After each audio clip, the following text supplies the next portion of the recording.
We good? Mm-hmm. Okay. The March Open Space and Habitat Commission meeting is called to order.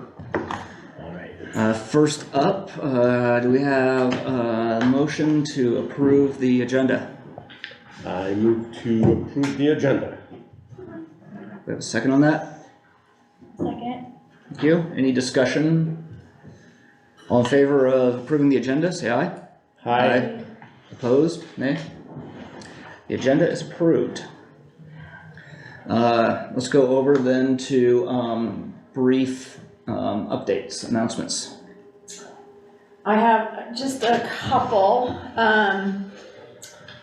One is I'll be sending you guys, actually I'll make a note to do that, an invitation, but we have our first community meeting that for those concepts that we talked about for the UC Davis collaboration on the wetlands habitat restoration. So the first community meeting will be March 13th. So that's next week already, Wednesday. And it'll be at the Vets Memorial. So I'll send you guys a flyer. I think it's 6:30 to 8, something like that. You don't have to come for the whole meeting. You can kind of, and you don't even have to come but you're welcome to come. And we're just going to have a very brief introduction, and then there'll be breakout tables, and you can make comments. You can stay as long or little as you want. So, I would encourage commissioners to go if you're able to. Oh yeah. Yeah, it'd be good to hear. It would be nice to have one of you, maybe, with each breakout table. It'd be nice since you guys have already are more familiar with the project than the average person, and you could also answer some questions. Anyway, so that's next Wednesday, and I'll make a note to send you guys the flyer. And are you going to be running that, Tracy? Yeah, well, I'm gonna do the intro, and then Andrew's gonna say a few words, and then Andrew, and then Nick, who was here, and I will be kind of manning one of the breakout tables. Okay. And we'll have different ways of kind of trying to record the comments from the public. Okay. All right. So yeah, it should be interesting. Nice. So I'll only really hear from one table, so it'll be kind of interesting to hear what I won't find out what the other tables said until later. And then in April, I think it's April 11th, if you want to just make a note of it, we're having the second meeting, and that'll be on the UC Davis campus. So that will be more of a student-focused one. And it's a little earlier. I think it's 4:30 to 6.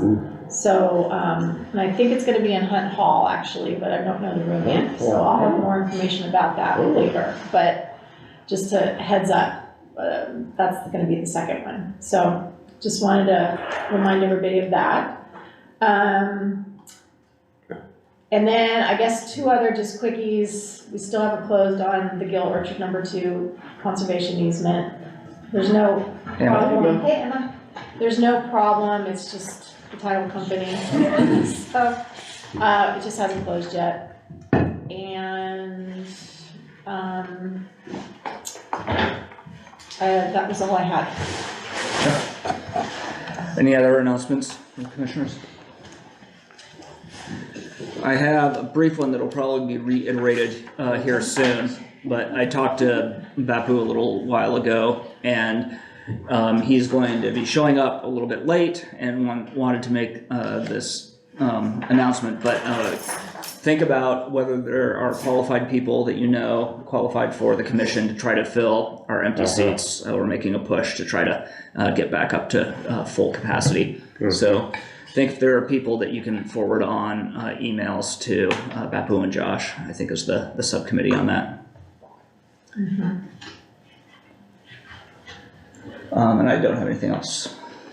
So let's move on to the consent calendar then. Do I have a motion to approve, which is the minutes from last month?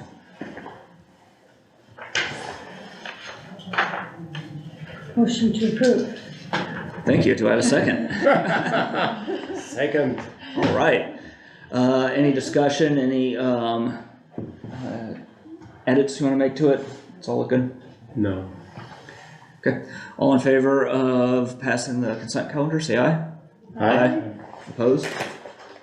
Okay, consent calendar is passed. Oh, let's get public comment, that went in the wrong order. Let's go to public comment, if there's anyone here to say anything, doesn't look like it. Okay, so why don't we move into our first major agenda item, which is looking at the urban forest on the Nishi project. Well, I think Eric's gonna have. So I don't know who's gonna take the lead on this. I think you can set the stage Yeah. as to why we're here, actually. Yeah, I'll provide Alright. a background. My name's Eric Lee, I'm a senior planner here at the city. I've been working on processing this project, the Promenade, formerly Nishi project. And we're here to get your comments on this. Just, there's a brief staff report, just a couple pages, but just very briefly to go over it. Back in 2018, the city and the voters approved the Nishi housing project. It's been a few years as the developers worked on a number of items, primarily the railroad, dealing with the railroad and the crossing over that, as well as other details of it. But that initial approval was really just the higher planning level approvals of the general plan and the rezoning that needs to happen for that project. It also included a development agreement, and then as part of that approval, it had a provision that when they applied for the more detailed design review, which is what we're reviewing now, or what the city is processing now, which is more about the site layout, a little bit more of the architecture of the buildings, the landscaping, still at a planning level, but once we have that, then we would bring it to the tree commission and the open space and habitat commission for comments on the urban forest portion. And you got some plans in front of you, but I'll just kind of jump to the site plan over here.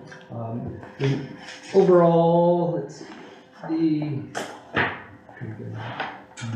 So the site itself is, I forget how many acres that is. It's pretty large, like 50 acres, 40 something acres. And it's comprised of about would have 700 residential units, landscaping, kind of open space areas, stormwater, new circulation, all throughout the site. But the feature we're talking about really today, or focused on today, is this urban forest area, the strip between basically the residence and I-80. It's about 100 feet long, 100 feet wide, about 7 acres total. And the primary reason for having it was to help buffer the particulate matter between from I-80 to the residence. So the vision was sort of a fairly pretty dense foliage comprised of shrubs and trees that could help filter the particulate matter that comes off of it. And then you can see that's that strip. It does have a PG&E easement that runs through it. There's information in there on that, as well as there's the stormwater basin is over here at this left-hand portion of it, but there's this small Looks like my head. There's a small portion that extends out with a pipe that kind of runs through along that area as well. So that's that dark green portion. It's about 300 feet total from the edge of the Caltrans right-of-way to the nearest residences, and that was part of the EIR and was evaluated in that. So to also provide that distance from I-80. And it, let's see. So yeah, so that's what we're going to look at today. We went to Tree Commission last month just for their review. They didn't actually have any specific comments on the species. And that's what we're asking. We're asking from you guys just for your input on that. But if you but if you have other comments on that urban forest area, we're happy to take that. The project will go to Planning Commission. Has to go to Planning Commission. There's no date set yet. We're still processing it. There's an EIR addendum that we're doing because of the change. This not big change, but some changes in the project from before, primarily the overpass rather than the tunnel. Can I ask just a quick question back on the tree commission? I didn't see anything in our materials about what their comments actually were. Is there a quick summary of what their overall comments were? And maybe Don can chime in as well, but I think they didn't speak to the species at all. I think they were trying to understand what the purpose was, kind of how it would be comprised, what kind of trees. honestly, I think they wanted just a larger buffer area. They wanted more trees planted. That's sort of the main takeaway I got. And they were also interested in the other landscaping on the site. There are of course other areas, but that's primarily for open space, not open space, but more the recreational areas or more not informal landscaping, but the not as natural an area as the urban forest would be, because it's it's amongst the buildings and the land and the parking lot areas and other areas like that. So Okay, we thank didn't you. really focus on that because again the charge was to look at the urban forest Yeah, right. area. But, and then Don Shore from the applicant team was there to talk about the project. He helped design it. He's of course very familiar with what's proposed. The attached to the staff report are some of the relevant pieces or materials from the project. They're also all posted online along with other information. Which shows the preliminary landscape plan, the general proposed palette, plants and trees that we planted there, and then also what Tracy printed out, which Don had provided, is a cross-section of that area, which shows in more detail kind of what it would look like, the layers of the planting of the trees, as well as the different types of the heights and how that would look. So I think with that's sort of my basic background and a summary of the kind of what we're here for and what we're asking for.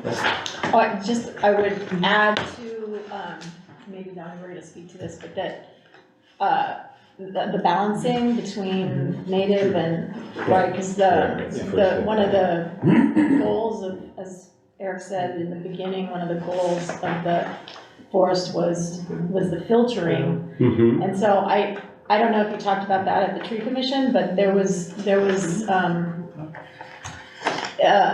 a desire to kind of, there were different competing goals, right? So not everything was native. The trees were picked for, their ability to filter particulates and then how fast they grow and that sort of thing. So I mean, that was, I guess I was just saying that was, there was a mixture and that was kind of one of the main And goals. drought resistance and climate Right, and that too, adaptability and that kind of thing, Yeah, and there was good discussion at the tree commission about some of that, whether there's room for, we wanted to be climate ready for the planting of the trees, how much could almost be experimental in a sense, versus what was more tried and true, but also just, as Tracy said, the mix of species, of growths and heights, and native and, so it's not, in some cases, maybe not native, but at least drought tolerant. In fact, I remember there was a good little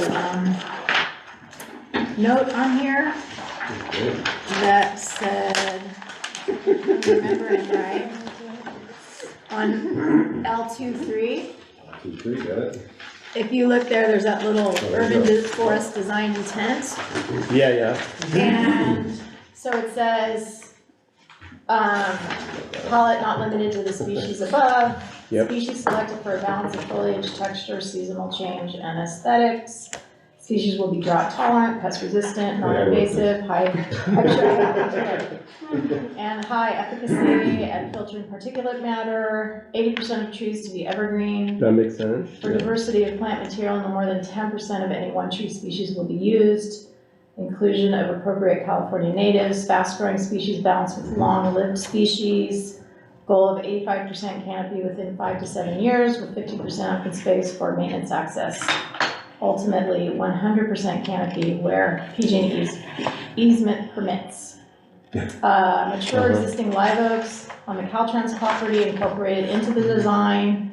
Trees located in drainage areas will be selected for their suitability for seasonable inundation and irrigation from sidewall. So I thought that was kind of a good summary of some of the thought process that went into the tree and plant selection. And also I would just add thoughts about how it might evolve over time and become, pretty low maintenance, of course, because it's not I don't think intended to be actively maintained, but just an area that could function as designed. I would say also Tree Commission did ask to talk about the carports, which are solar carports, because there are requirements that they provide a fair amount of solar to meet their needs, because it is intended to be as sustainable a project as possible. So the carport, or the parking areas will all have carports with solar, and so discussion about concerns about shading. But as you can see here in this section, the taller trees are looking more in the middle or farther away from those carports to minimize that and ensure that there would be adequate solar access to those. So Plus, plus the carport will be to the north, right? The Kind of The what's the orientation? Kind of, Parts of the north of the urban. somewhat north, mostly north, So, Yeah, raising an issue with shading pattern. from the yeah. trees. so I think that's all I have unless you have questions. I got one more. I don't know if this would even be desirable since it's so close to the freeway, but is there any thought about like access through this forest area, maybe on the easement, the PG&E easement, or? I don't think it's been discussed. No. Access for PG&E itself? No, for people that Like a would path. wanna just walk through the forest Actually, area. it's not intended to be open in that way. My intent is that this will be a thicket. Okay, And Yeah. I prefer to call it a hedgerow because that's more charming, but it would be a solid, massive foliage. The reason this came to this commission, if I recall, was that there was a comment at the presentation to the city council concerned there weren't enough native species in here, and so we wanted to talk about that. This is the conversation. I don't have a formal presentation for you, but I do have. Did someone get the slides that I sent over? and I was the person that made that You were, comment. all right, good. Well, so the purpose of this is to filter particle matter. Yeah. That was the main point we were making throughout the whole thing. By the way, I own the Redwood Barn Nursery here in town. I'm on Tree Davis board of directors, but I'm only speaking for myself here. And I've been in Davis for as long as you have. About 40 years. Yeah. And interestingly, I live on a property almost identical to this triangle, and not as big, further down the freeway. So I've had almost 40 years of trying to screen particle matter and noise from the freeway. So that's been a rather useful data point here. So we want to talk first about our main purpose, which is to filter fine particle matter. And Dr. Tom Cahill did some really important studies on that. He did some wind tunnel studies where he found that if you took Deodar cedar or Coast Redwood and made a screen and ran the particle matter through them, he got 80% reduction in fine particle matter. But if you went out and measured on the backside of redwoods in Sacramento, just along the freeway, you only got 20% reduction. So what we learned from that, as well as a lot of other studies, is you need layers of foliage. And the wind speed and wind direction is one of the most important aspects here. By the way, this is a conversation, you can interrupt me anytime you feel like it. That at 3 to 5 miles an hour, it's the plants right along the edge of the property that filter the material. The oleanders, there's a whole bunch of Quercus agrifolia there already, like that. So we like to leave them and add more. That catches it at about 3 or 4 miles an hour. You get to 5 to 15 miles an hour, you can visualize stuff going up and over that. And he wanted to go through the foliage, not over the foliage. And his studies using conifers led us to the direction of things that have divided foliage, foliage with resinous coating on them, things like that, to primarily function as filters for the fine particle matter. If you think about it, you know your native plants in this area, there aren't very many trees that meet that criteria. There are shrubs and stuff that'll be right along the freeway, toyon, baccharis, things like that would fit very well for that portion. So the backbone of trees, unfortunately, is non-native. If you want to pull it back to the plan, and by the way, I didn't do this, landscape architects do a very professional job of this. You want it to hit that massive foliage and go through, not over, because then those resinous leaves and even the bark of the tree and the eddying effect of the air movement through those 4 or 5 layers that we're planning here will take out a surprising amount, 70–80% of fine particle matter, if you have enough layers and if you've chosen carefully. Hence the focus on evergreens, hence the focus on conifers. So there's always room for natives, and the thing about this is my intent is this will probably not be irrigated after 3 to 5 years. These are all trees and shrubs that should be able to be on their own, fairly high water table in that area, fantastic soil, some of the best soil in the area. And with proper establishment for the first 3 to 4 years in irrigation, you should be able to back off from that. And these, even non-native ones, should be able to go without irrigation. Now it's interesting, in the 5–6 years since we made the first list, I've already pulled a couple species off of that, including incense cedar, for example, our native incense cedar. I thought would be a great thing to have in here. Yeah. 2 years ago, in September 2022, we got to 116 degrees for 2 days in a row, then 110 for 2 days in a row, and then 106 for 3 days in a row. It was a record heat wave. Incense cedars, the California native, were badly, badly affected by that. So when we talk about climate ready, what we're referring to is this ability to plan now for a mix of species that'll be there 10 years, 30 years, 50 years down the road. Mhm. So it's really important that I mentioned that 10%, no more than 10% of any one species. That's the reason for that. It's kind of a standard in urban forestry that you don't go more than 10% of any one thing. So having said that, I do have, if you look at this plan, a fair number of natives incorporated into this for their long-term viability and for being backbone plants, not for filtration, but just as part of the whole ecosystem. So these bigger trees are Quercus lobata, the valley. Yep. It won't filter a lot, but 30 years down the road, it'll be up and above everything else, providing a canopy. And in the long run, they'll still be there 100 years from now, unless the tall phages borer comes into Northern California and kills them. So these are the kinds of things we're trying to balance: is long-term pest issues, long-term disease concerns, increasing heat load, and on some species that we might think would be suitable. 20 years ago, I probably would have put coast redwoods in this. There's no way we're going to put coast redwoods in here now. They're hanging all over the valley because of the drought and the extreme heat. They weren't suitable in the valley. We know that now, but we've gotten away from those. Hence the deodar cedar, which is a proven species that's doing very well with heat and with drought. Grab a couple pieces of paper there and see where we are. Okay. So, let me go to the notes I made. I sent a couple of slides, but I think that... I do have them up here, and I made just a few copies if folks want. Okay, so 5 slides, I think. the first one is just telling you that we know that it works to filter the air. There's a lot of studies on this showing how you can reduce fine particle matter simply by providing vegetation. Air Resources Board uses this as a standard now, the EPA recommended, and so forth. And we know about how to do it, so we know the different aspects of plant selection that matter with respect to that. If you're in Portland or San Diego or Davis, you're going to use different species, but it's the same principle: layers and filtering the air, not a wall of foliage for anything about 5 to 15 or 20 miles an hour. All right, so the next slide, if you want to move on to that one. This is from the EPA. This shows you what kind of barriers work and what don't. You can see why the ones on the right don't work. They thin out too much. This is an issue with conifers. If you drive around right now and look at coast redwoods, they unfortunately look like the right, not the left. Because with the drought stress, they've dropped a lot of interior needles and branches. You have one long row of one thing, it will not be affected 20 years, 30 years down the road if that plant, that species is subject to stress or some pest comes along that harms it. So we know what works in terms of density, leaf canopy, and so forth. This is the next one is a good example from, who gave us this one? Caltrans. All right, so this is kind of what we're looking at here, although a little more filled in. In fact, it'll look a lot like that, except those are coast redwoods in the back. Visualize deodar cedars instead. And then in the front, shorter shrubs filling in, medium, what we're calling understory species. And this is where we didn't have a lot of natives to work with. So we're actually using proving pepper, sometimes called California pepper. Plants like that are very hardy and adaptable and drought tolerant, have resinous leaves that are compound leaves, divided leaves, so they filter, and that's going to be the backbone of the understory trees. The bigger trees along the back, deodar cedar, and then poking up eventually would be the valley oak. But the deodar cedar is primarily chosen for its filtration. So if you go to the next one, this is just a summary of our criteria, which I think is pretty much what she read.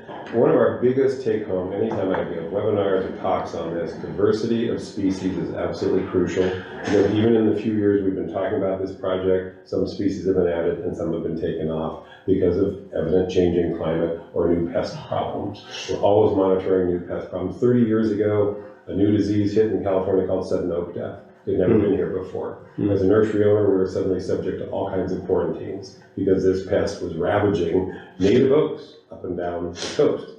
Good news, it only stays in the fog belt. It doesn't come into the interior, and it's unlikely to come into the interior from what we now know of its life cycle. And that was a new pest 30 years ago. It had never been in California before. So if we do a whole bunch of things that are susceptible, to one of these types of new pest problems, we'll have a real problem. Hence the importance of diversity in species.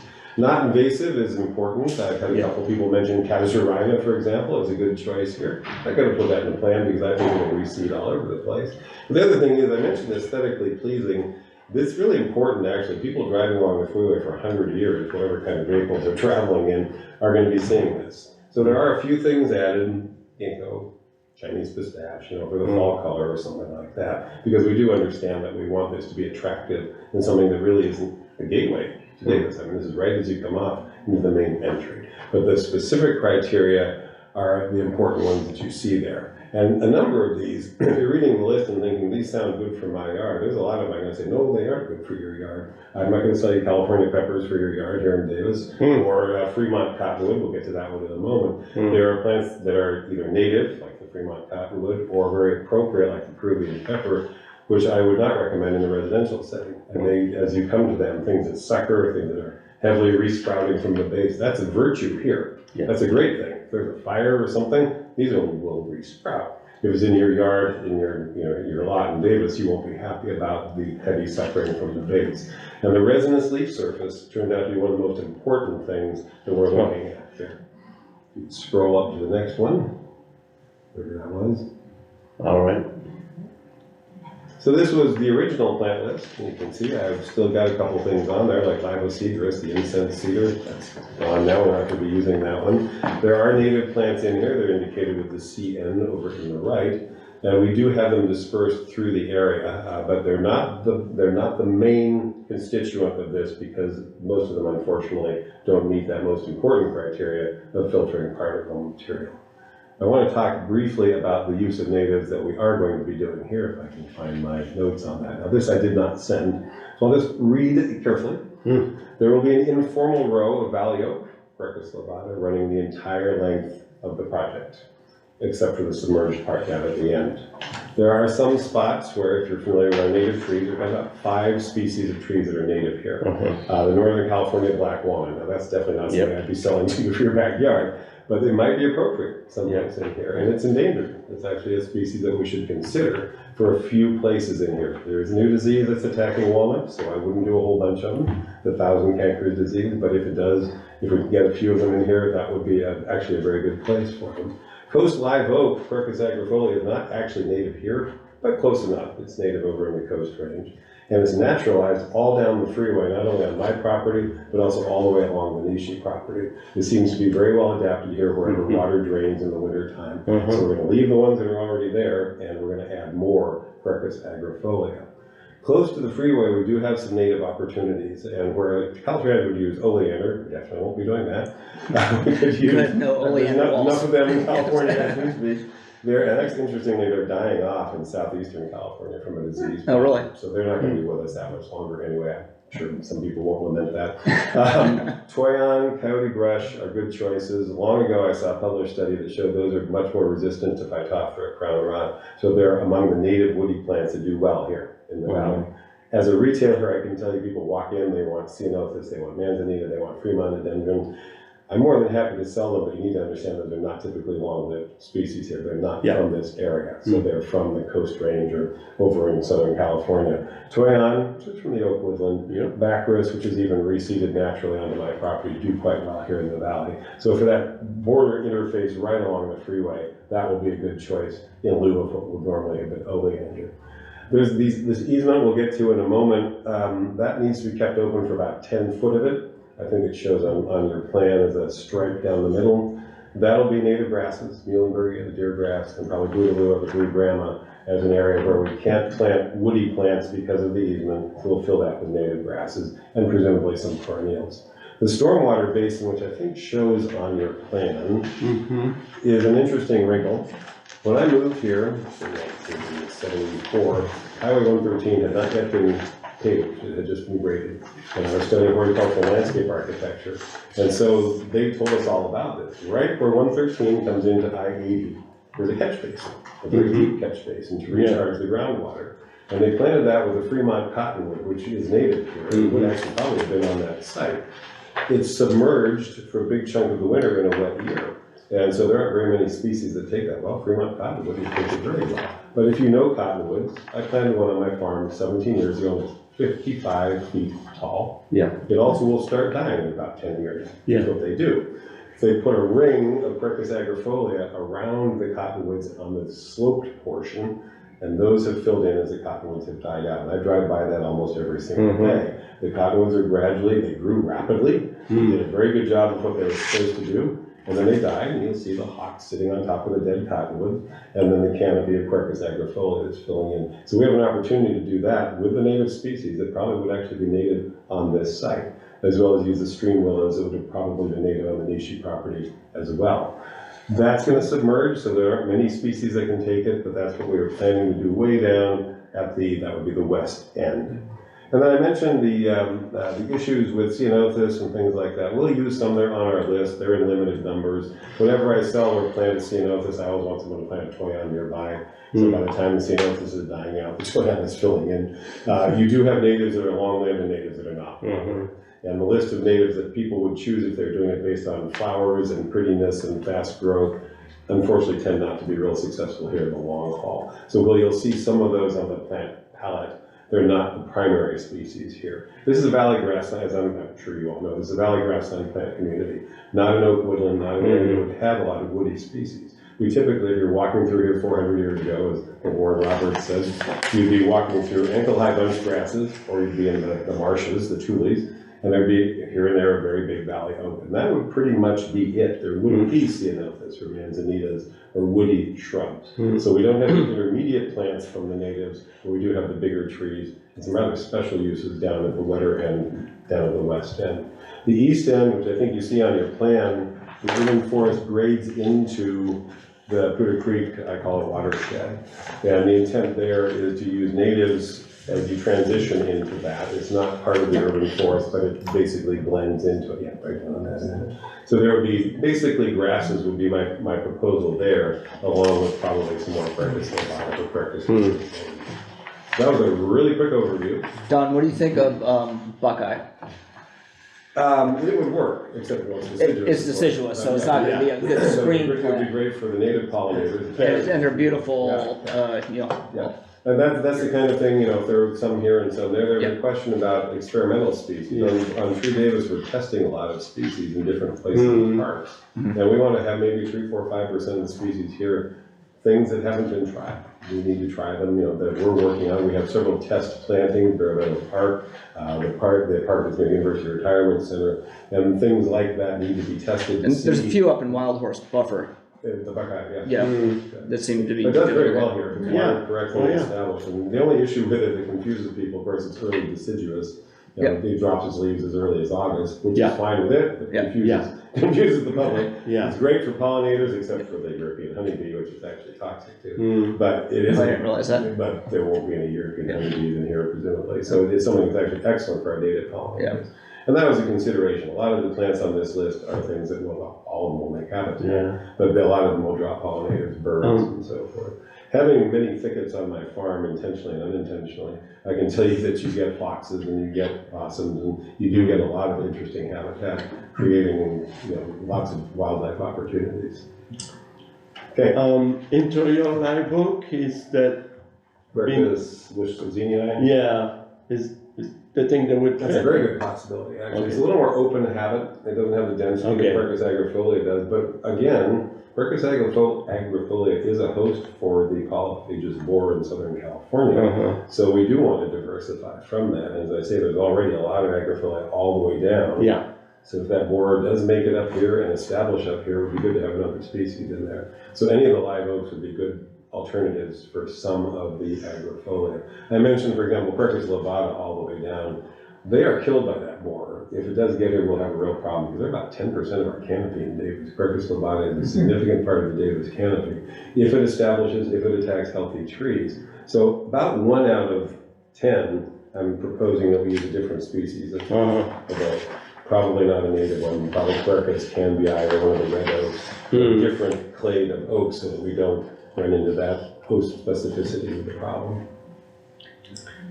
Okay. So the trees that are in the basin, they don't have to have the same filtering capacity. Right. as this. Well, Yeah. I wish they did. Unfortunately, they're deciduous. I mean, the Fremont cottonwood will get up there, and when it's in leaf, will certainly help a lot. As you get down there, if you know that part, the freeway gets elevated. And we know from the windrows data that it's not a major source of particulate matter, so that's good news. We don't have evergreens that would really do the job down there in terms of getting high enough to do it. So pretty much at that point, my feeling was go with something that'll work and give at least 9 months of the year some filtration.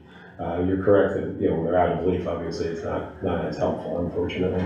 But Fremont cottonwood is an amazing species for this area. It was 5 to 7 feet a year growth rate.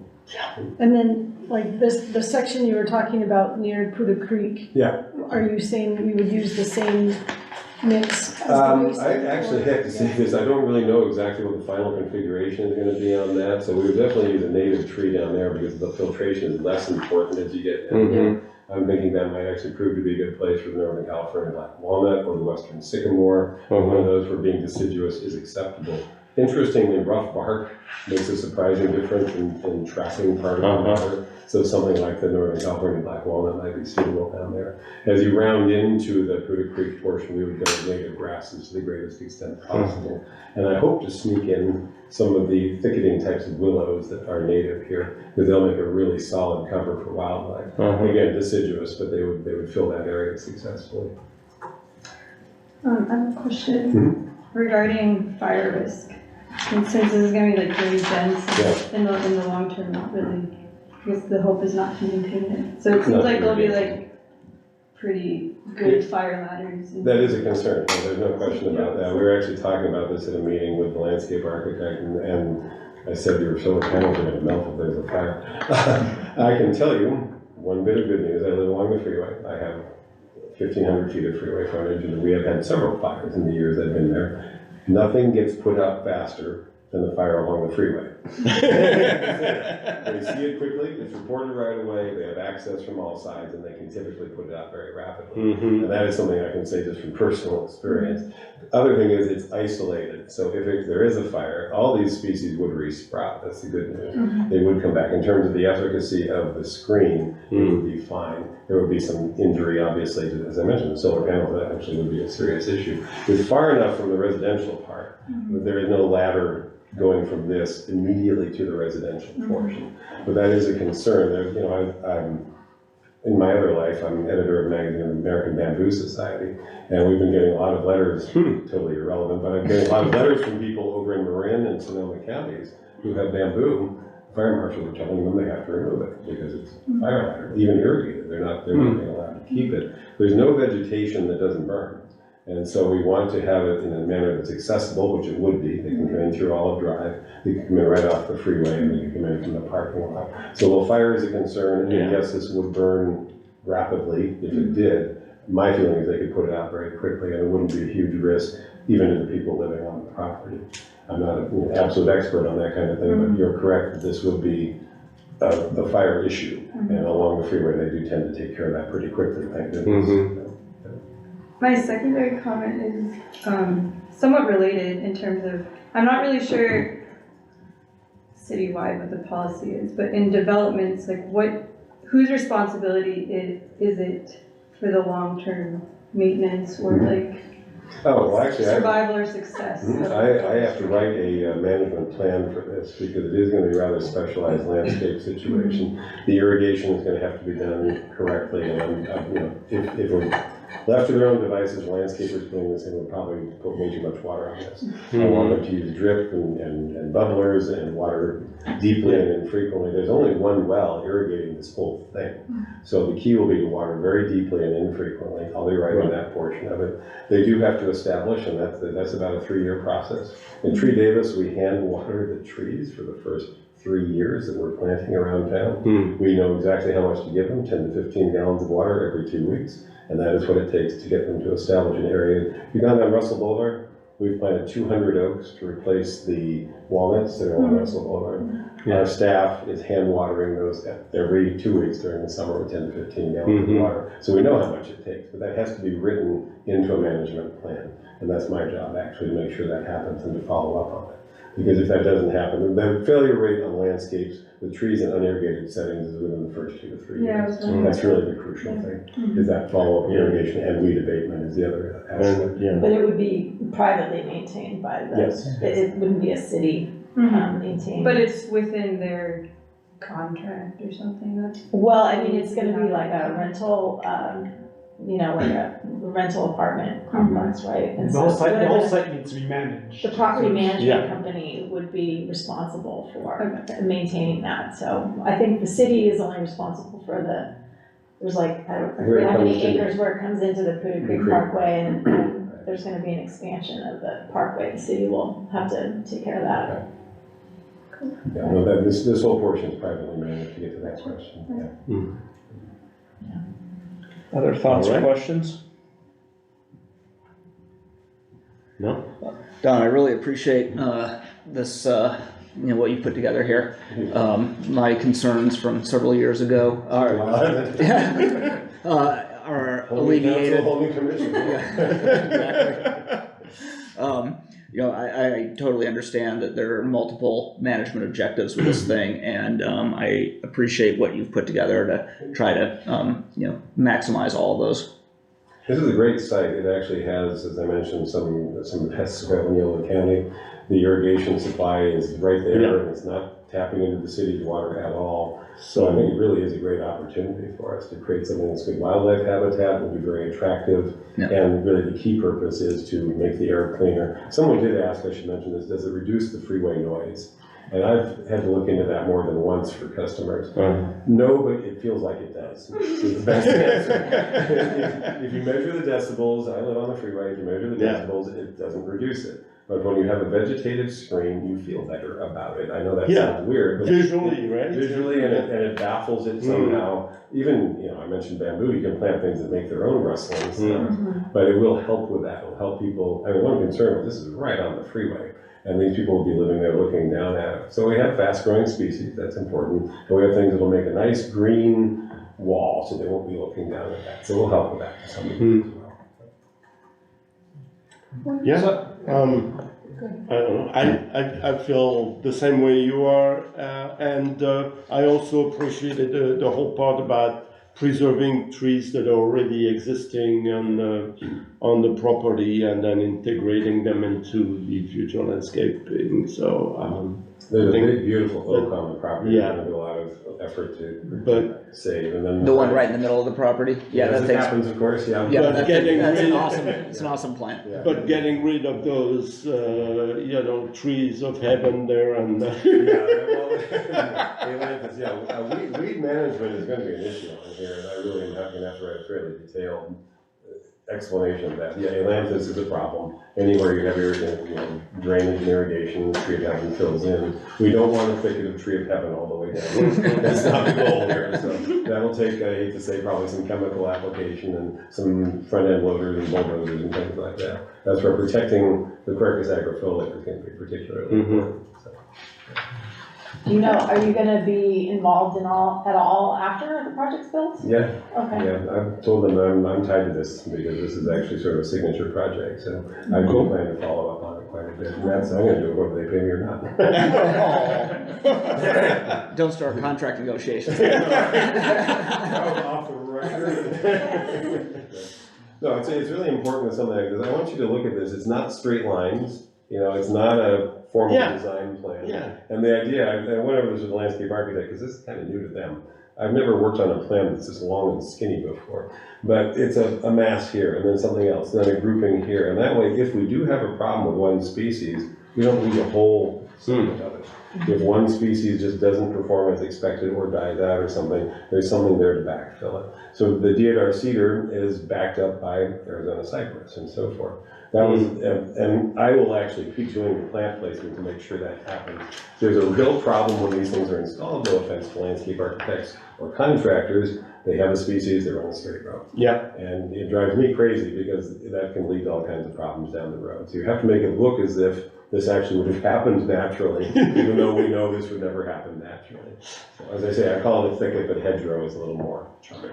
Are you also gonna put in something about, like, if something does die off, like, It needs to be replaced, with yeah. the same, well, I mean, Well, are you with gonna an provide appropriate guidance species. about, what they need to plan and it's. Yeah, that's actually really important, because if you just keep, I've been called in on designs where they've used California natives. I went to one where they put in 3,000 square feet of emerald carpet manzanita. You guys know that species? Of the 300 planted, 295 of them were dead. It doesn't grow in the valley. So the landscaper was gonna go to the wholesaler and get a bunch to replace them with the same thing, and I thought, this doesn't make sense to me or to the owner, let's come up with another option, because some things just don't work, and I could have told them in advance that wasn't gonna work, but it just happened that way. So you replace it, I guess the wording will be with an appropriately chosen species, not the same thing necessarily. You figure out why it failed and you put in something that is gonna work, because sometimes things go wrong. Particularly, I hate to say this with California natives, a lot of the woody natives are very vulnerable to Phytophthora cinnamomai, which is what we call root and crown rot.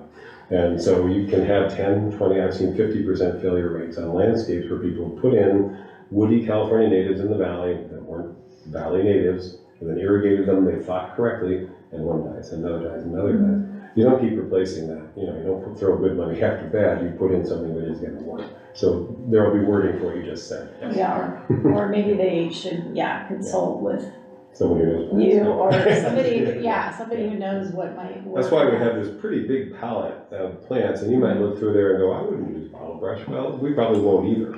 But it's on there because it's an option. And in some cases, we may look at the spot and go, this Australian native is going to be more suitable here. Than the one that we have in mind. Do you think significant growth of the urban forest is going to be noticed by the time the project is done, promenade is done? 3 to 5 feet a year growth is very common on some of these species. Well, I mentioned the Fremont cottonwood, that one can go 7 to 10 feet a year.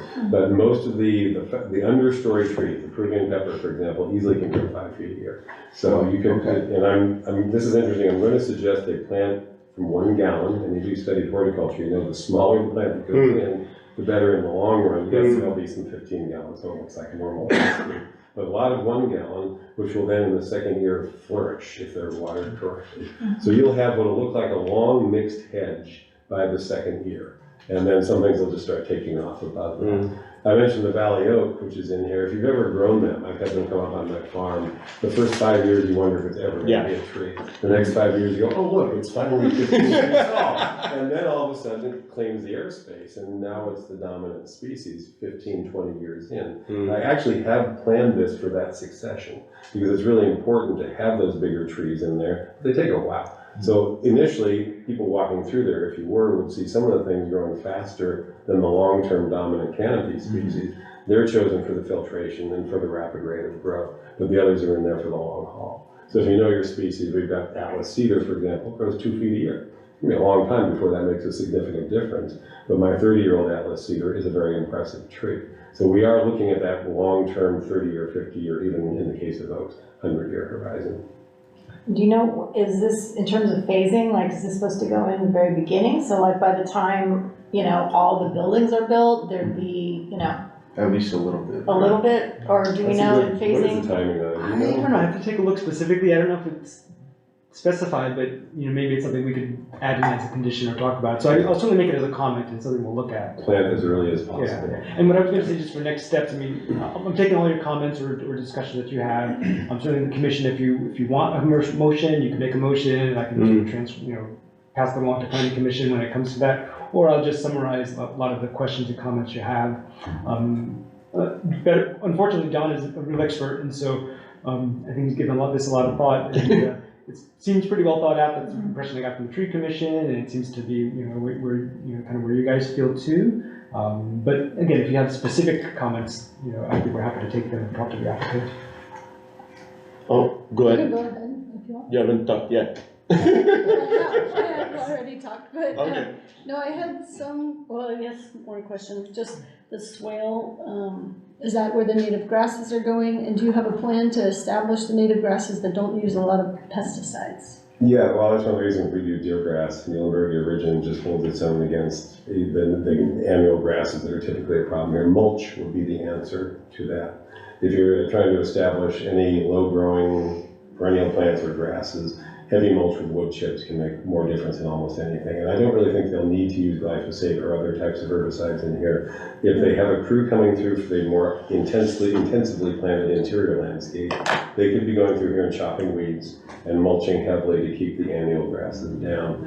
And what interests me about Muhlenbergia origin is it seems to suppress the growth of other plants. So that would be a dominant species down that, what you're describing, swale. The swale, yeah. Yeah. Where it has to be a little more open for PG&E. That was a little wrinkle after we got this all approved and suddenly found there was an easement running right through the Yeah. property. Same thing on my own property after we did a title search. That was interesting to learn. These things are out there.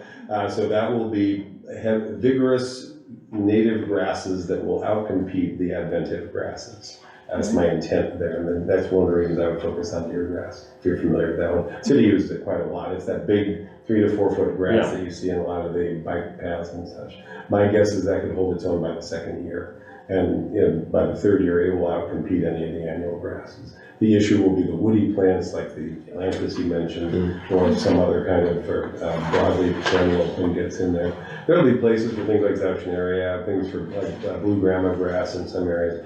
Those will be harder to establish at first, so they would have to be closer in where the landscape crew working on the other part of the property could deal with the weeds in those settings. One of the reasons I like the Muhlenberg originally is its ability to establish itself. What do you think of purple needle grass in that It situation? would take more weed abatement early on, but once established, it's a pretty solid. Yeah, I put it in my yard before and it's just gone gangbusters. You get a solid cover and not much comes through it. One of the things I really have to do is sort of an analysis of what the weeds are that are on the property. I haven't seen any Bermuda grass or nut sedge or morning glory yet, but if they are present, they will require special management. My suggestion, and I'm going to write this in, is heavy mulching. If you use arbor wood chips, and the city has them, and the developer can get them, you put 4 to 6 inches of that over almost anything, you will suppress it. You go 8 to 10 inches if you have to.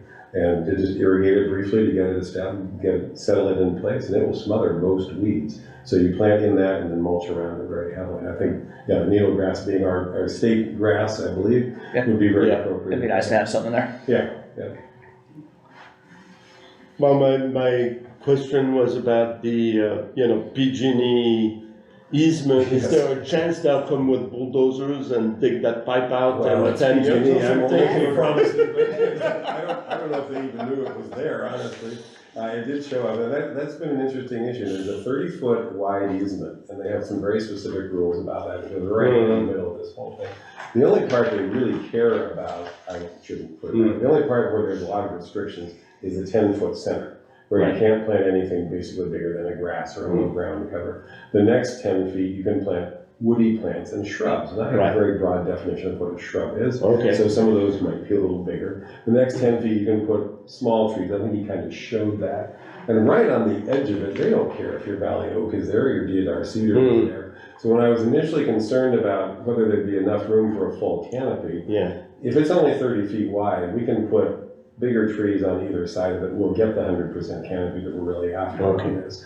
As to whether they'll come in with bulldozers, it seems very unlikely. It's PG&E, so they do whatever they want to do. They've never accessed this. They've never had a particular reason to. On my farm, there's a 42-inch trunk line for the irrigation district that goes diagonally through the property.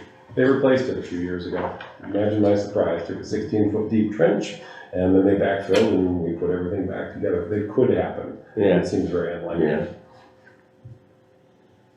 All right. Is everyone okay with comments? Does anyone want to make a motion about anything tonight?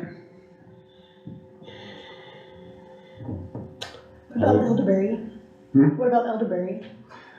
There's one issue with that, and I will not name which developer commented as soon as I said elderberry. He said, "Isn't that the one that hosts that endangered species?" I said, "Yes, it is." He said, "No elderberry." However, having said that, there is the city's part of the tree. Yeah, come to us. You guys get it. Elderberry would be a natural choice here, honestly. It would fit in with the planting. It would probably be on the site naturally. One of the few woody plants that would be there, along with, Eastern Laguno and a couple of others on the park. Maybe we can sneak it in on Caltrans side and see if they do. And they grow fast. They do, and they're great for pollinators. I have them on my farm, and I love them. They're great. It does happen that the elderberry, what is the long pronghorn elderberry beetle, has actually held up various development projects in South I know. because it's an endangered species. So, I mean, we have other places to grow. if you want to put it in the notes, if you'd like to see elderberry in here, I think that'd be a great thing to add. It makes me wonder if they're planning to develop this then, Yeah, right. if they don't want it there. No. Okay, any last comments on this? If there are follow-up, any of you are curious about, redwoodbarn@gmail.com is my email. I'm more than happy to answer questions that, personally or otherwise. Or you can pass them on to me, and Right. I can pass them on, or, All right. I mean, Yeah, I would with be me more- personally rather than the commission, but Right. that's, I'd just be most concerned about, if something dies, after things get planted and then, 5 years out. It's gonna happen. People forget, Actually, well, it's not just that, it's gonna happen. I mentioned the biggest issue is typically pest problems. You don't want to just like plant The oil. emerald ash borer is killing millions of ash trees in the Yeah. East Coast.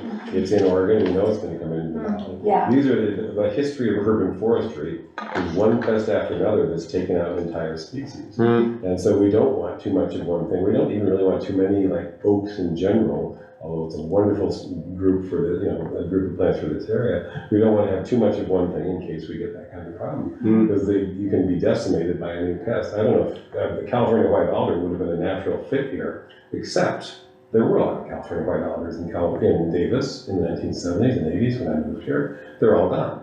They all died because of the clearing board that wiped them out. All down Arthur Drive, that was all live California white alder, a native species that was killed by a host-specific pest. And you won't find any California white alders, that's why they're not on this list. You won't find any of that native species in here because of a particular host-specific pest problem. So if we did them all the way down like developers like to do in those days, because it was fast growing and looked really cool, we would have had a big problem. So the species diversity is the insurance against your concern, but it is, follow-up is needed, obviously. yeah, no, I just meant like if the property management company just decides to just plant whatever, you know what I mean? Right, oh, well, that should be As a written, replacement. into the follow-up Yeah. carryout. They have to come from an approved, although flexible species. And that's gonna go into your management plan? Okay. Or maybe you could have like, the approved plant palette and you could pick from that. Yeah. Or something so they don't just randomly Yeah. pick So right something. now, I'm on a committee that's working on a tree list, tree database for the city and the Arboretum and others. There's a whole bunch of us that have been working on this for about a year now. And we have realized the importance of that diversity and having that kind of list as an ongoing thing. There were species on there that 20 years ago when I did this with the Sacramento Tree Foundation. Well, those are fine. Yeah, aristocrat pears, they do great. Well, they don't. We now know. So that changes over time. It's really important to have professional guidance on tree selection and plant selection and something like this. Great, well, thank you for coming out tonight. Great. This looks good and I'll be excited to see it going. There you go. Watch the thicket grow. Yeah, exactly. Yeah. No, that looks like a nice place. Do you have any questions, Mr. Council Member? Thank you. I learned a lot. Yeah, this is Smart a checking, A though. long process. I think the meeting you were at was 2018. Yeah, something like that, yeah. 17, maybe. So I believe the biggest impediment was how cars are going to get onto and off the property. Yeah. Yep. Well, thank you, Okay. yes, that was very informative. Thank you very much. Thank you, Eric. thank you.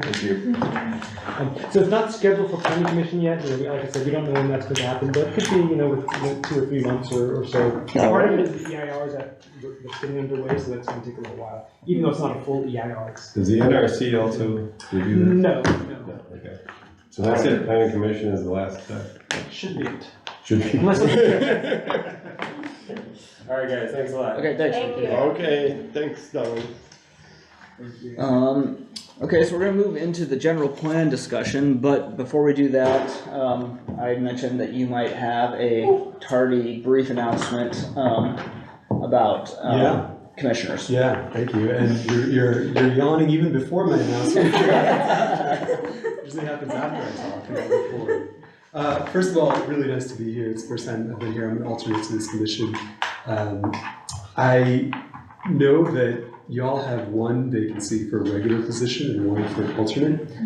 And this commission will play a very important role in the general plan, like you'll discuss here, coming up. And we would love to get those vacancies filled.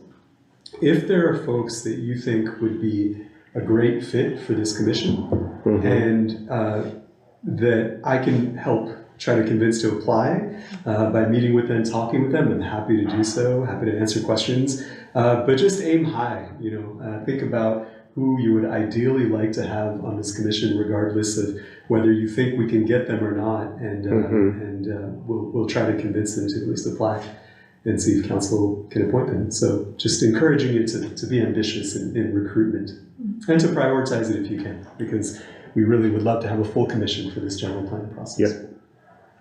Good. Thanks. And I'm also here to answer questions during this next item, so. All right. And Josh sends his regrets. He had something else he had to do tonight, so he couldn't be here. Can I ask a question on recruitment? So, I know, is there any thought of moving any of these commission meetings to be hybrid in any sense? Like this, like the candidate pool of which you can like attract people that have time and willingness to engage is really limited to, I mean, these are tough hours, like I have young kids, right? So just like thinking about the diversity of the candidate pool, like that's one like challenge just in general. I know, so just question out there for the city council for considering. I know a lot of state Brown Act bodies still enable hybrid meetings, so just curious to know, I mean, I guess I could ask you that too, Tracy, but just, is that something of thought when you're trying to engage a broader diversity of the community? Tracy, I know staff looked into this on council request a few months ago. Let me talk again to staff because I actually don't remember, maybe you do, the reason why that wasn't even really put on the table. I think there was some legislative. Well, right, my understanding, and I could be wrong, but my understanding was that, there are only certain types of meetings now that are allowed to be hybrid, but like what we do here, the commissions, they weren't. Like we're not allowed under the Brown Act to do them. After the COVID restrictions were lifted, we couldn't go back. We couldn't keep doing the hybrid. Like we couldn't keep doing Zoom, and then we also couldn't do a hybrid. I don't know. That's what I remember Zoe saying. We had some restriction about it. So let me look into it. I'll speak tomorrow to the city manager and city clerk and just try to figure that out. Maybe I can send a message through Tracy to the commission. Okay. It was a very important issue for the Senior Citizens Commission in particular because of the mobility issue. So I know we were really looking at that. And I think there was some insurmountable problem with the commissions as we have them defined now. Okay. But it's a very good point, and I'll look into that and get back to you. Maybe following up is like, I know there's a process about thinking about what the commissions do, and like, I just have thought that I think the commissions would be more effective if some of them were not subject to the Brown Act, and were just like not like making public decisions, like could just be a fully advisory body. Yeah. And then they wouldn't have, then we could do hybrid. So we should probably restrict this conversation. For Brown Act reasons. Brown Act reasons, we should probably note that. But the authorizing resolution will come back, and your views, Emma, are noted. Thank you. Okay, well, let's jump into something that is going to be dominating our commission thoughts for the next 2 years, which is the general plan. I guess I'll let Tracy kind of take the lead on this. Is that right? Oh, well, yeah, I could say a little bit. I mean, I'm not a planner, Eric left, but,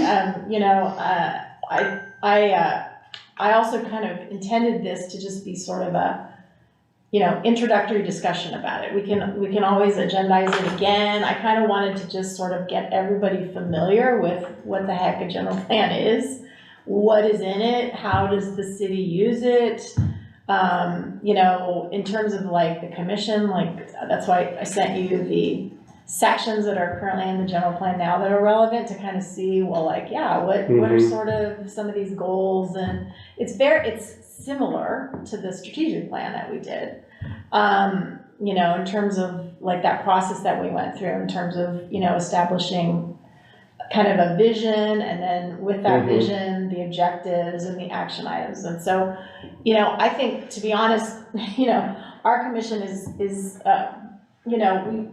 this commission has done a lot of work in the last, 5-6 years in terms of kind of thinking about that vision, and, we have that strategic plan. So this was sort of meant to kind of, get you guys just from a starting point, like, answer questions and kind of get you familiar with what a general plan is, what the city uses it for, and see what's in it now, and that's why I kind of sent you just the sections that I thought were relevant, the vision, just to kind of give you a sense of like, well, what was the vision back in 2001 or 19, I don't know if the vision was even changed when they updated it in 2001, but just to give you a sense of what the previous vision was. And again, this is gonna be an update, so correct me if I'm wrong, Bapu, but it's not gonna be a complete starting from scratch, starting over and writing a whole new plan. It's because there is a lot that's in the general plan now that probably is still fine.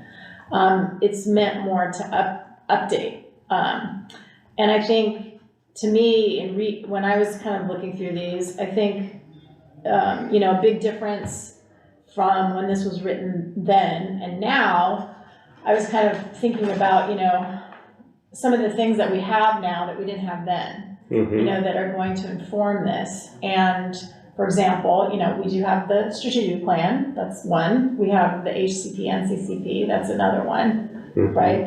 That will inform, the sections that this commission is gonna focus on. Even Measure O to some extent, is something that didn't exist then and is something I think is still important in terms of the funding source, or just it goes with the vision a little bit. And then we also have the ag buffer ordinance, that's another one that I think would be relevant for the consultant to look at. And then we have, it kind of goes with the strategic plan, but, the priority acquisition areas that, the city kind of has hashed out. And so all those things we have now that the planners didn't have then. Not that those things can't potentially change, but I guess it just provides, I think, for the existing conditions, it's gonna provide, a lot more of a basis for the, I guess that means a basis for the starting point, I guess is what I'm saying. So, I printed out, I don't know, I guess I wasn't gonna go through all of these, I don't know, it was a lot of material, I know, and I was not expecting to read all of this before the meeting. But I do think, when you have time, going through these sections, I think it's really informative, to kind of get an idea of the vision, and then the parks, rec, and open space. And then those are the three that I thought, what we would have most input in. The habitat, natural areas, and not less so the agriculture, soils, and minerals, but some. And kind of see what the thinking was then. I mean, it's similar, I would say it's very similar to what we do now. And like I said, I mean, I think the strategic plan is gonna help a lot. And then, I guess, and then this is a good thing. This was something that Patrick recommended that I include as well. This is from the Office of Planning, the California State Office of Planning Research. And I sent you these, you can kind of skim through. I mean, I kind of skim them, you don't have to read every word, but it also is very informative about kind of the thinking about, because these are state required documents, sort of what the state, wants to see in these elements. And it kind of provides guidance for what goes into these, what are the kind of required elements, what are optional, what needs to be covered. And so it kind of gives you an idea of that. I thought they were kind of interesting. For example, like in the open space element, you have to talk about open space that is preserving natural resources, open space for the management and the managed production of more like, say, if you had rangeland, or that includes ag land, things that are, where you're actually making an income off of something, right? For outdoor recreation, for public health and safety, which we have that as well. Like, I don't know if you noticed, but in our current general Yeah. plan, we have a whole kind of Buffer. area that's up Mm. by the landfill, where there's kind of an area there where it's like, well, sort of this general area around the landfill, we don't really want residential development in there. And so we kind of have that to think about. We don't have any military bases or anything like that. We do have the landfill, that's something to think about. And then, I guess, yeah, we don't have military. So those are kind of the main categories for thinking about the different Open space. categories of open space. But they have a lot more detailed breakdowns of what that could entail too, so it's Yeah, there's a lot of definitely detail worth in here. going through.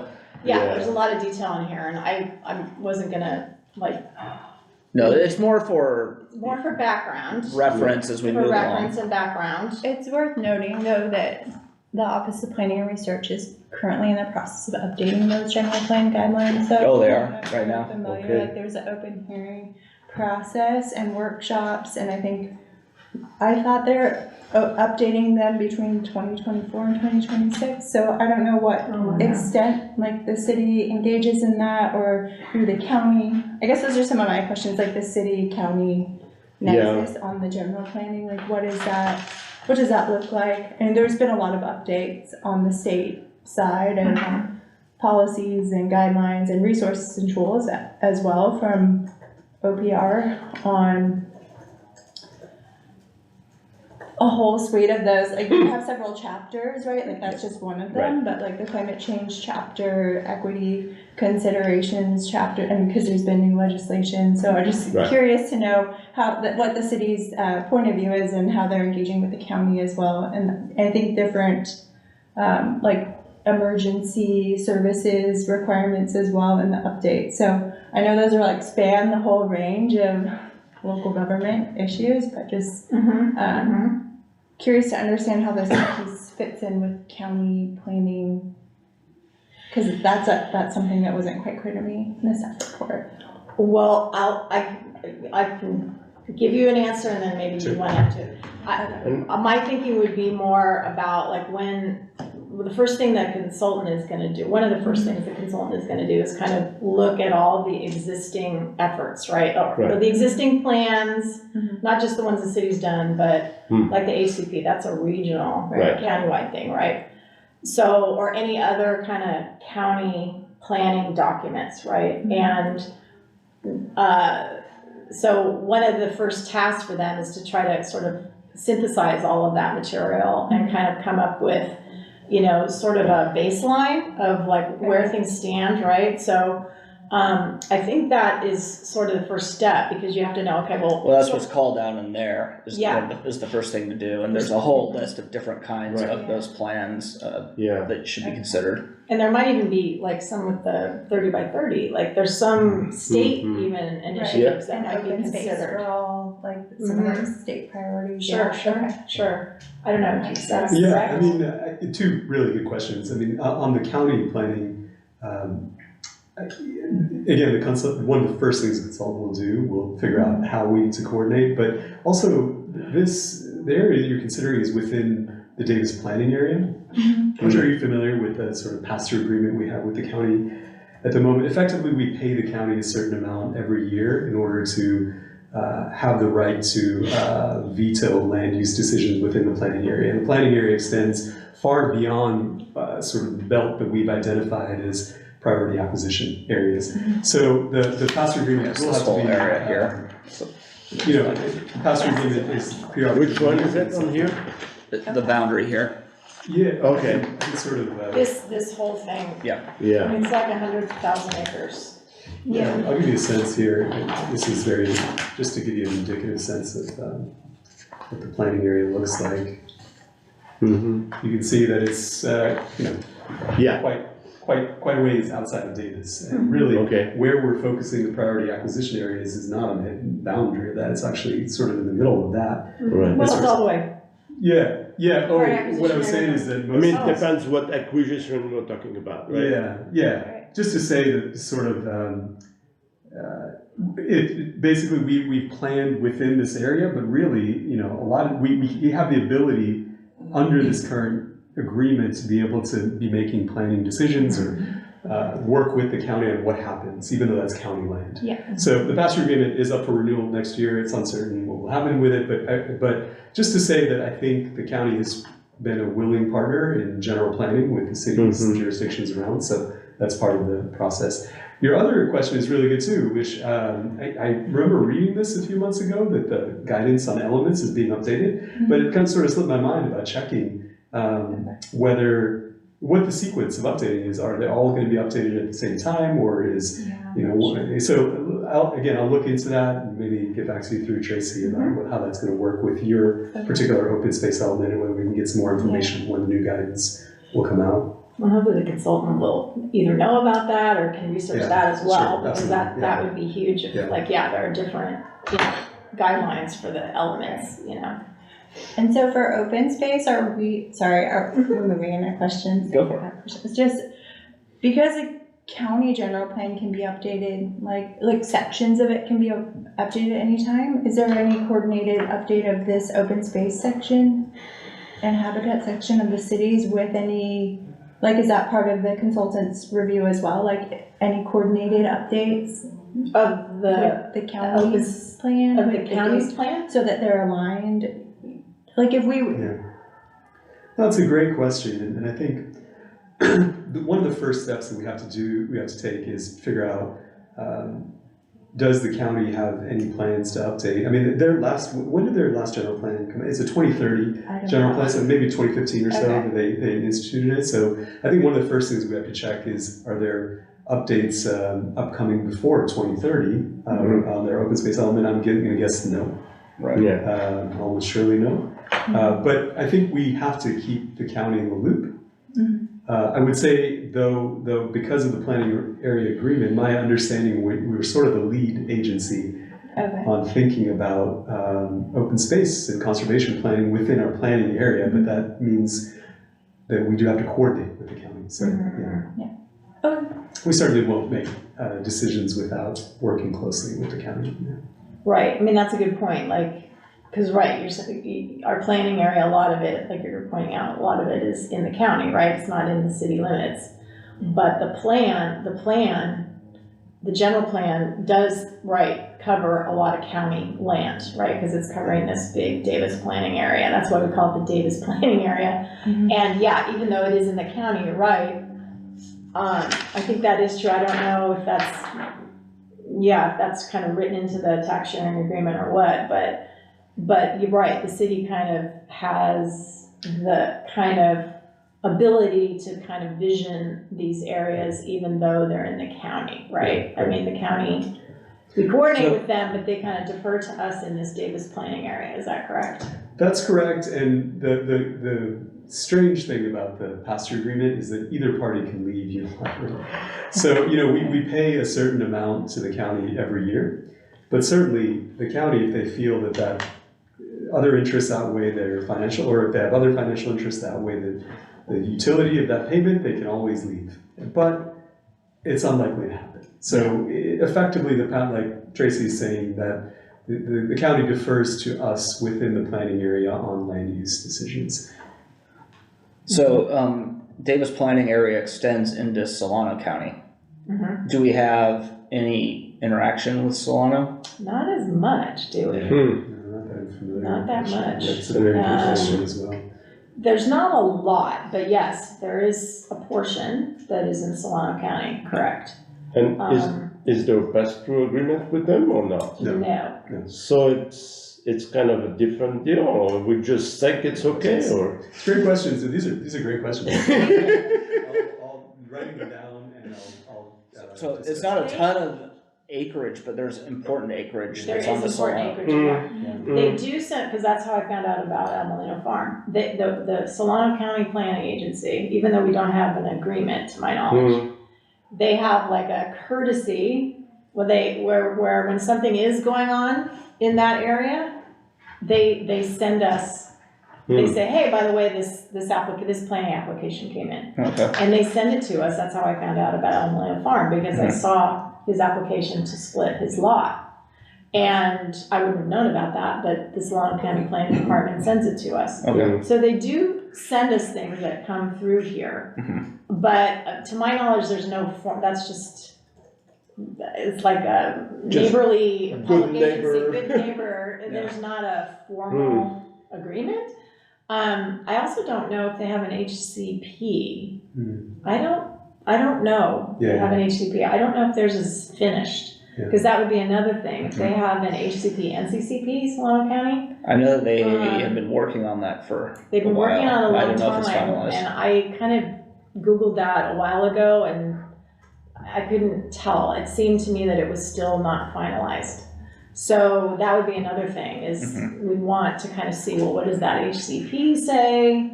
What do they think about that area? You know, because yeah, that's true. There's not a lot of acres, but they're very important acres because they're right between the two forks of Buda Creek. Mm-hmm. Looks So like they do have an HCP, how old it is, I'm not sure. do they have one? They do. It seemed like I don't know, it wasn't really obvious. But I would, yeah, definitely want the consultant to look at that. Because I don't know what other document for Solano County would kind of govern that. Or just their general plan Well, just overall. their general plan, but I mean, right, in terms of like open space, or wildlife habitat, that Yeah. kind of thing. But that's a good point too.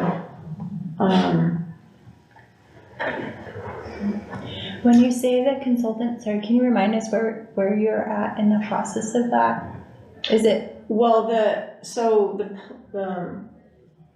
planning department just went to the city council on the 20th of February, I think, and was getting guidance from the city council about just the process, just like the process that we're gonna follow for this general plan update. And one of the first things that staff was recommending was, hey, you know, we should, you know, do an RFP, for a because there are certain firms that this is what they do. You know, they do general plan updates, do general plans. So they do the full general plan or their open space element The specific? full Okay. plan. They do the plan and then they also do, you know, in collaboration with the commissions and however we decide, but they also help with the outreach. Yeah. And so there are consulting firms that just do that. So that would be one of the first things is kind of doing an RFP and the planning department would do that. And I think, I don't know, I think in this last staff report that went to the city council on the 20th, it said, return to the next step would be, one of the next steps would be returning to the city council for a workshop, for a more detailed framework, and then also to include selecting the consultant team. So I think what the planning department is gonna do now is kind of issue the RFP, go through that process, and then kind of go before the city council and kind of recommend a selected consultant to kind of start this process. Yeah, one of the things we talked about was centralizing the roles of commissions in this, making the role of commissions central to the general plan process. And we talked about that with respect to community engagement. But I also think this commission has done a lot of work in the 2019 strategic plan. It's, I think this is probably a great opportunity for this commission to work very, very closely with the consultant on the creation of the element, potentially. But so, you know, I don't think it's premature to start discussing what you as a commission feel like you can contribute and how you might engage with that consultant when we do hire. So what train do you take in the morning? I don't take the train this semester. Looks like the HCP was from 2021, it's a fairly recent. Yeah. Okay. Oh, okay, all right, I'm gonna have to try to. And I'll say that we have pieces in place with strategic plan and other pieces, but I would urge us to be ambitious. You know, this is going to be guiding what the city does for the next 25 years, and we have an opportunity to really steer the development of a full kind of conservation network, a full integrated plan of what we want. So, and to put things on the map. And I would encourage us to think in that way. Yeah, because these elements will really go kind of hand in hand with the land use element, and that the land use element is like super important because that's the one that like all the zoning is based off of and everything. right? So, it says in here a couple times how, you know, the open space element in particular has to be consistent and, you know, say the same thing as the land use element, right? So that's a huge, you know, yeah, it is an opportunity to kind of think about. So we want to get out in front of that and really say, this is what the backbone of a conservation network looks like, of, you know, preserving important places in the planning area. And we have the opportunity to do it, and we should do that to the greatest extent possible.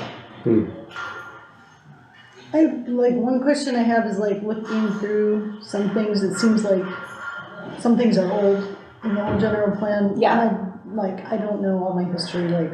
Some things are old. Like, did that happen? I would suggest here. Oh. Yeah, like, you know, and I was just wondering, like. Like what?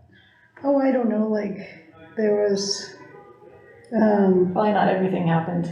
probably not everything happened in here, but there was like certain things that I was like, oh, I don't know what that is, and whether it was, well, okay, so I was like, the wetlands demonstration project, like whether, like Well, that. that's the Davis Wetlands. Yeah, that's what I was thinking, that might have, like, it says Mhm, implement it, and I'm like, okay, that's probably there. Yeah, and I like have to whether think that of can that. be checked off, Mhm. and like, Although now that you bring that up though, that is something that we should think about, right? Because, you know, now the Davis Wetlands, it's 400 acres, you know, it's not needed for wastewater treatment anymore. We've kind of talked about that a little bit. Bob, you probably don't even know this, but, you know, Public Works, like I've mentioned, where Public Works and Open Space are funding a consultant to try and look at different options for the wetlands to talk to the city council about, to get some guidance about what should we do with these 400 acres, because right now, nobody's taking care of it. Because Public Works doesn't have the money anymore, they can't use the wastewater fees anymore to take care of it. And so, you know, and Open Space can't take care of it. So right now, given its current situation. So that is definitely a piece of property that we'll need to think about and say something about in the general Howard as well. plan. Howard, Clayton, the wetlands. About, well, you know, what exactly are we thinking about for that? And so that's something that we'll be talking about, because now it's sort of, that did happen, but now we're kind of at the end of that, and now we have to think about, okay, now that's this next phase for that property. You know, something else has to be done with it. I was just like wondering if, like, what the process is, like whether, like, it would be a good idea to like put notes, like, this is something that has changed, or, I don't know. Oh, going through all of them, But yeah, yes. just because then. Yeah, no, I agree. I think that, you know, I didn't have time to do it for this meeting, but I think that is a really good idea to sort of go through everything that's in the current plan now, to sort of inform the discussion about, okay, yeah, which ones sort of were quote unquote done, which ones are sort of ongoing, and, you know, what's missing, right? I mean, that's something that we could talk about at a future meeting, is kind of go through and detail each one of those actions and kind of, you know, get an idea of like, yeah, what sort of has already been sort of completed and what's missing from it, you know, just as a starting point. Go ahead. Is our role as a commission gonna be to sort of review the previous plan and give recommendations to like what we'd like to see in the next plan, or the next plan's updates, or rather sort of receive the plan as it's updated and then give our feedback to that? Let's be out in front of it. Let's be out in front. Let's Everything, let's be at the forefront of drafting the thing okay. So with the consultants. We can tell the consultants what we want to see in it, Okay, well, we don't want to see from like. or we don't want to see it yet. Well, let's don't be passive and sit back and just take what the consultants give us. Let's grab this thing and yeah. That makes sense. Well, I think, I mean, again, tell me if this is wrong. I think what the city council is wanting from the commissions is a couple things. One is, yeah, input on these different elements, because they're, you know, reorganizing kind of the commissions to kind of go with the different elements in the general plan. So there's gonna be, yeah, a lot of input on what's gonna be in the elements, and then also help on trying to get the community input on the different elements, right? Yeah, council has already agreed or decided on the community engagement role, so that's very clear. All commissions that are linked to an element will have the responsibility under the umbrella of the consultant, with the guidance of the consultant, to figure out actually what different groups in the community, particularly those who aren't often heard, or sort of left out of the decision-making process, make sure that they're included in the general plan. So commissions in that sense, and this is in many commission charters, to serve as a focal point for community needs and interests. It has been de-emphasized, I think, in recent maybe decades actually, but for the general plan process, it's a very important role for commissions to serve. The other aspect of how each specific commission engages with the substantive content of the element, works with a consultant, has not been determined. I encourage you to take the bull by the horns and make recommendations to council on how you'd like to be involved. And since you've sort of been one of the first commissions to have this agendized, council may not agree, but you have the opportunity to say, this is what we believe we're capable of, this is how we'd like to be involved on the content. Yeah, because it would seem like it would be nice to have the consultant, I mean, again, I don't know what is planned, but, have the consultant meet with the commissions, a couple times to talk about, like, as a starting point, like Emma said, okay, let's look at what we have, what doesn't make sense anymore, what's done, what should be crossed off, what, should be tweaked, what should be added, and hopefully, I mean, I don't know, it seems like the consultant should meet with the commission For sure. and talk about that. That will definitely happen. It seems Yeah. weird that they would go off and write it and then come back. That will definitely not happen. It's just a question of, for each commission and each element, what is the role that's being played? That council has not decided on that. Yeah, But in the absence of a council decision, you're here having the discussion, so. Yeah, Marco?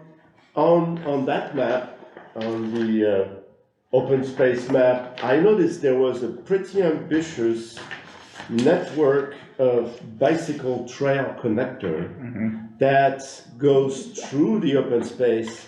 And from my own experience, I see that that's one of the things that didn't really happen. yeah, But that's something I'd be interested to see if we could revive in a way, because there would be something that participate to the enjoyment of the open space by citizens. or it looks like it's on the Levy Road. Oh yeah, the living road all over. There's It could be the There's Levy Road. even one that I would love to see, but is that one that's like along the sluice, living from the wild horse. Yeah, well, living that one, from- this one is not gonna happen. It was nice though. But it would be a pedestrian, but probably not a bike. But in particular the levies, I mean, making that more, official, that kind of thing, and then seeing how some of those roads could be improved, because, but that's also, things that depend on the county a lot, but, because some of those, roads, they're not even, there's not even a place on the side of the road where you can ride, we're not asking for a beautiful, I mean, some people might ask for a full-fledged bicycle trail, but, at least having a shoulder that's rideable and that kind of thing, but, That is interesting in terms of how much the commissions will interact with each other on, I mean, because you're just mentioning a yeah. connection between, I'm sure there's some, circulation element with open space and how it can be. Of course, but I see that on the map of open space, so. Well, yeah, say, exactly, that's what is our, what will our communication be with How other do you commissions? enjoy your open space, Yeah. I have a similar question building on that. Is the council setting any sort of high-level, sort of cross-cutting priorities that sort of drive these commissions to work in like collaboration or sort of look at those connections across areas. When I read the last general plan sections on open space, there's really this intertwining of open space and parks that I think is like that, even within that messaging is sort of in my experience on this commission, a lot of parks comments come to the commission. I mean, there are points of connection, but also differentiating those elements.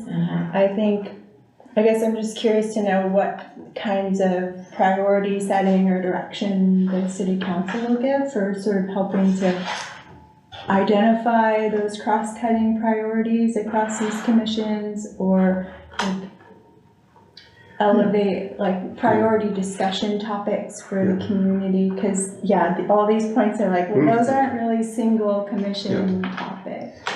Yeah, I mean, one thing, just narrowly, the council just had a goal-setting workshop, and I think we adopted five goals, and one of them is climate resilience, and that was really the one I think that's kind of pertinent to open space and habitat. I mean, there's a lot of ways to think about climate resilience for humans, for other species, et cetera, for natural resources, et cetera. So, but just wrap that up for a second. I mean, the more direct answer to your question is the general plan should be the community's vision.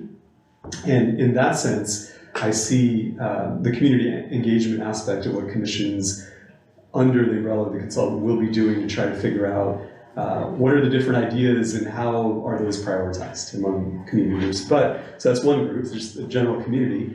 There's also city council themselves have in their various policy documents that we've passed, including the open space strategic plan, the CAP, et cetera, expressed or approved our priorities. There's commissions themselves who are composed of experts who have views on this, and your voice matters. So ideally there's opportunities, there will be opportunities for commissions themselves to figure out what are the priorities and what they would like to see.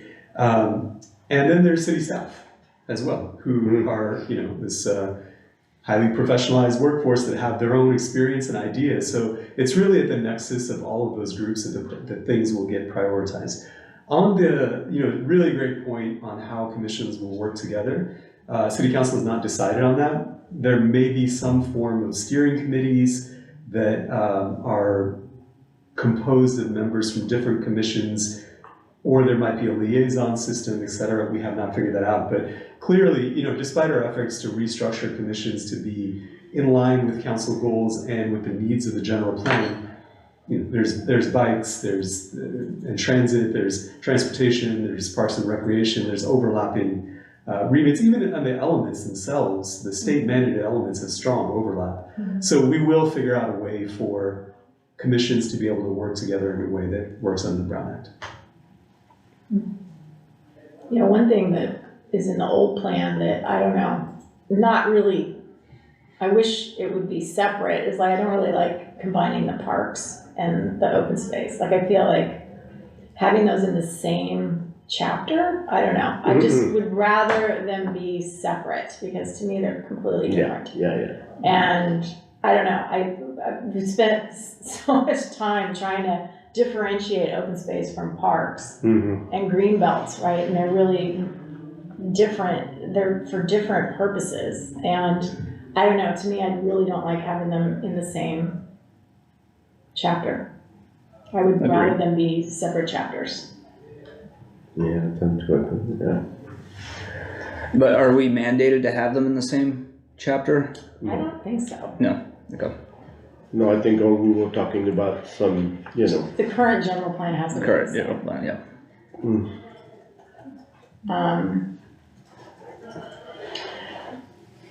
So I guess one question I have also on the outreach, I guess, and I don't know, maybe the city council hasn't figured this out yet either, but like, I guess what's the thinking about how the commission is going to do outreach to certain groups about the element? Like, are you thinking like maybe that we would have workshops on the element, or we'd have, charrettes, or I don't know if that's been decided yet, but would each commission kind of have some kind of or we would go to have certain ones in different areas to try to get as many people as possible, Yeah. or?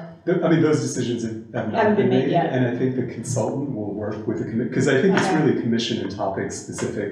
Mhm. There's some topics where remote input is just not going to be enough, and there probably needs to be place-based, and there's going to be certain groups that need to be reached that we can't just schedule a meeting and expect people to show up. Come, We're going yeah. to reach out, and Yeah. you know, every topic has also its associated civil society organizations, et cetera, who have their own networks. So commissions won't be alone in terms of creating that strategy. There's going to be the consultant, obviously, but also community organizations who will be brought into the process. And I think, again, that's going to be topic specific and element specific. We should definitely revisit the strategy we used for the strategic plan process. Because I think that was fairly successful in getting people to give input.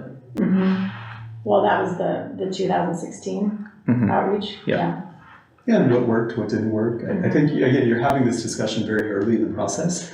So it is an opportunity to just flag all of these issues and maybe have some discussions about them. And by the time the consultant is ready to engage, the commission, there's a consensus about how you would like to do things, what you would like to do. At the end of the day, the council will make some decisions about what we need from commissions with respect to every element, but I think you bringing your ideas forth is very welcome.